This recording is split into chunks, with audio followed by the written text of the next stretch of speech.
의약품을 제조할 때 아스코르빈산 함량을 알아보기 위해 아스코르빈산 정량법을 주로 이용합니다. 그래서 저희는 아스코르빈산 이론과 아스코르빈산 정량법 실험 방법을 알려드리겠습니다. 다음과 같은 순서로 진행해 보겠습니다. 아스코르빈산이란 아스코르빈산은 비타민 C이며 화학식은 이렇게 표현하고 분자량은 176.12입니다.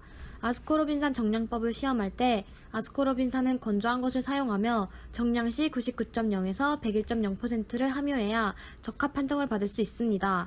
정성 분석과 정량 분석에 대해 설명하겠습니다. 정성 분석은 시료의 성분이 무엇인지 알아내고 확인하는 분석법이며 해당 성분이 들어있는지 아닌지를 알아보는 분석법입니다. 예로는 확인 시험이 있습니다. 정량 분석은 시료를 구성하는 성분의 양을 구하는 분석법이며 알고자 하는 시료에 얼마나 성분이 들어있는지 알아보는 분석법입니다. 예로는 부피 분석, 무게 분석, 전기 분석, 분광 분석 등이 있습니다. 저희가 실험할 아스코르빈산 정량법도 정량 분석에 포함됩니다. 여기서 정량법이란 물질의 함량을 결정하기 위해 수행되는 분석 방법이며 서로 반응하는 물질은 당량 대 당량으로 반응합니다. 이것을 이용하여 측정하고자 하는 물질의 농도와 사용된 반응 물질의 양을 계산하여 물질의 함량이나 농도 등을 알 수 있게 하는 방법을 말합니다. 정량법에서 적정을 할 때 산과 염기가 반응하는데 여기서 산은 물에 녹아 수소이온을 내놓는 물질이며 대부분 신맛을 나타내는 특성이 있고 염기는 물에 녹아 수산화이온을 내놓는 물질이며 대부분 쓴맛을 내거나 미끈미끈한 성질이 있습니다. 그림을 보시면 왼쪽은 물을 나타내고 물이 분해해서 오른쪽과 같이 수소이온과 수산화이온이 나오는 것입니다. 우리 몸의 혈액은 염기성을 띠고 위액은 산성을 띠고 있습니다. 산과 염기를 이루는 물질은 몰이고 정량법은 당량 대 당량으로 반응하는데 몰과 당량이란 몰은 원자와 분자의 수량, 물질의 양을 나타내는 단위로 물질의 분자량에 g을 붙이는 것이고 당량을 두 가지의 경우가 있는데 하나는 산과 알칼리의 경우 수소이온 1몰과 수산화이온 1몰이 낼 수 있는 양이 있고 또 다른 하나는 산화제와 한원제의 경우 수소 1.008g 또는 산소 8.000g을 받아들이거나 방출하는 경우가 있습니다. 여기서 산화제는 산화환원 반응에서 자신은 환원되면서 상대 물질을 산화시키는 물질이며 환원제는 산화환원 반응에서 자신은 산화되면서 상대 물질을 환원시키는 물질을 말합니다. 정량 분석에서 부피 분석을 위해 실시하는 분석법으로 산이나 염기성 물질의 성질을 이용하여 상대되는 물질을 반응시키는 적정 방법을 사용하는데 아스코르빈산 정량법도 적정을 통하여 함량을 구합니다. 적정 방법에는 직접 적정과 간접 적정인 역적정이 있습니다. 적정이란 일정한 부피의 시료 용액이 반응하는 데 필요한 이미 알고 있는 농도의 시료를 측정하여 소모된 양을 통해 알고자 하는 물질의 양을 구하는 방법이고 역적정이란 미지 시료와 반응할 수 있는 산 또는 염기의 표준액을 과량으로 첨가하여 남은 표준액을 염기 또는 산 표준액으로 적정하여 미지 시료의 양을 결정하는 방법입니다. 적정을 할 때 반응물이 다른 반응물에 첨가됨에 따라 반응물의 농도나 용액의 성질이 어떻게 변하는지 보는 그래프인 적정 곡선으로 가운데는 당량점으로 저 점을 도달하게 되면 반응이 끝나 용액의 색이 변하거나 투명해지는 점을 말합니다. 여기서 당량점이란 산과 염기의 중심이 되는 지점이며 물질의 성질인 산, 염기 반응을 이용하여 반응이 끝나거나 바뀌는 것으로 예상하여 계산된 이론 지점을 말하고 종말점은 물질의 성질인 산, 염기의 반응에서 지시약을 이용하여 적정할 때 색변화가 나타나 실제로 측정된 지점을 말합니다. 여기서 지시약은 수용액의 pH에 따라 색깔이나 달라지는 물질로 산성이나 염기성을 구별하는 데 쓰이고 적은 양으로 용액의 색변화 차이를 이용하여 어떤 적정 반응의 당량점을 확인하기 위해 사용하는 것입니다. 아스코르빈산 정량법 실험에서 적정할 때에는 지시약으로 전분시액을 사용하는데 아스코르빈산과 전분이 들어있는 용액에 요오드로 적정하여 요오드와 아스코르빈산이 먼저 반응한 후 아스코르빈산과 다 반응하고 남은 요오드가 전분과 반응하면서 무색에서 청람색으로 변하는 지점을 당량점으로 합니다. 요오드와 전분이 반응하는 요오드 전분 반응은 전분 중의 아밀로스 성분이 요오드 주위에 나선 구조를 형성하여 청람색을 띠는 것입니다. 다음으로는 아스코르빈산 정량법을 설명하겠습니다.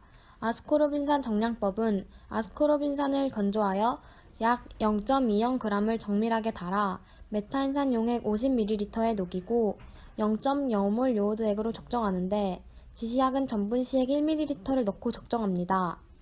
여기서 메타인산 용액 1에서 50의 뜻은 메타인산 1.00g을 채취하고 정제수 50ml에 녹이는 것입니다.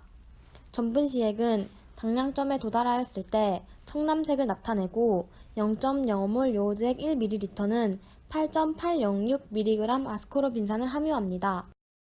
아스코르빈산 정량법을 하는 이유는 아스코르빈산은 비타민C로서 비타민C는 신체 내에서 생성이 되지 않아 음식을 통해 섭취해야만 하는 필수 영양소입니다.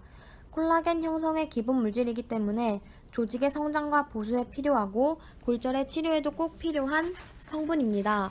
잇몸을 튼튼히 하고 부신 기능을 좋게 하며 인체 내의 산화형 물질을 환원형으로 되돌려 산화를 방지하는 항산화 작용을 하고 콜레스테롤 수치를 떨어뜨려 줍니다.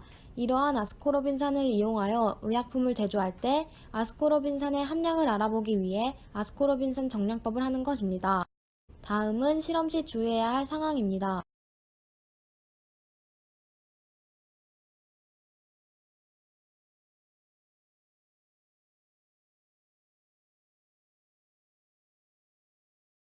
지금부터 실험 준비물과 실험 방법을 알아보도록 하겠습니다. 실험 준비물, 시약 및 장비에 대해 설명하겠습니다.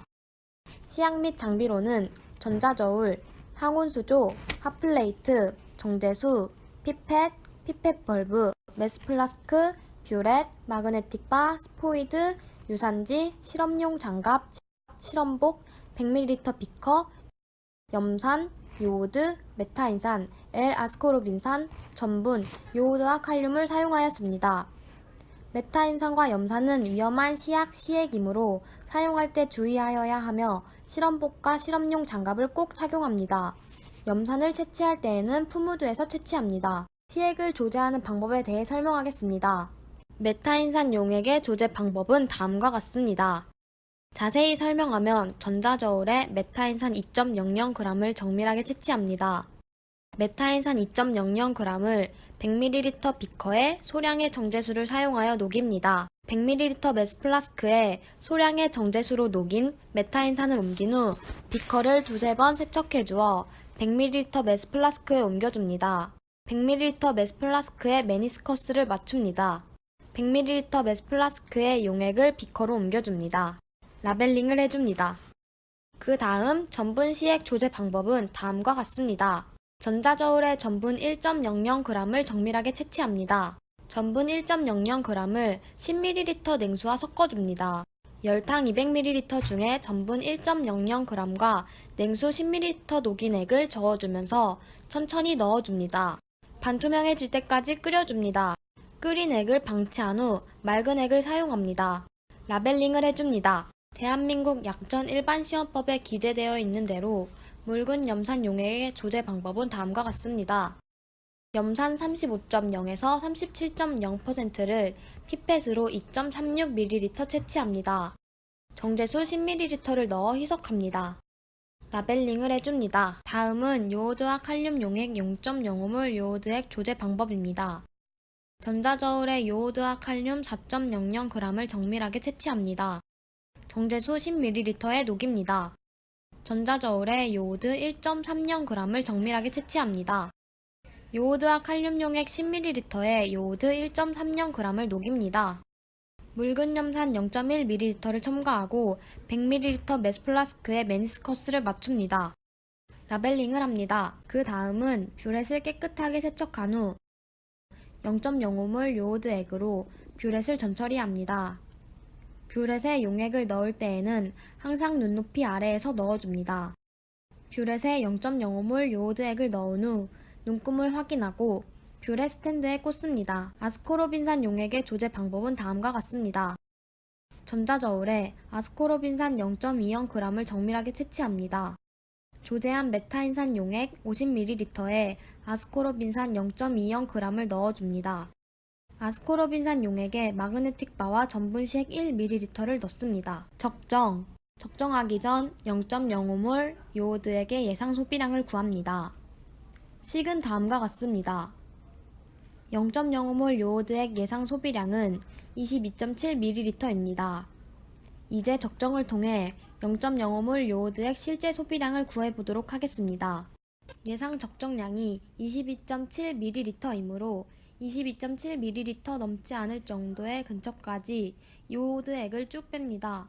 당량점에 도달하기 전 색이 무색에서 청량색으로 점점 바뀌어가는 것이 확인되면 0.05몰 요오드액을 한 방울 한 방울 넣어서 요오드액 한 방울로 당량점에 도달하도록 합니다.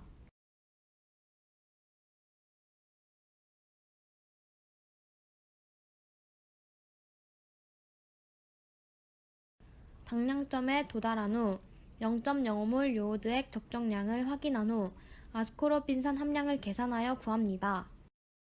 0.05몰 요오드액 소비량은 22.5ml입니다. 0.05몰 요오드액 소비량을 식에 대입하여 아스코르빈산의 함량을 구하면 99.06%이고 아스코르빈산을 건조한 것을 정량할 때 L-아스코르빈산 99.0에서 101.0%를 함유할 때 적합이므로 99.06%로 적합임을 알 수 있습니다. 지금까지 아스코르빈산 정량법 실험 동영상을 시청해 주셔서 감사합니다.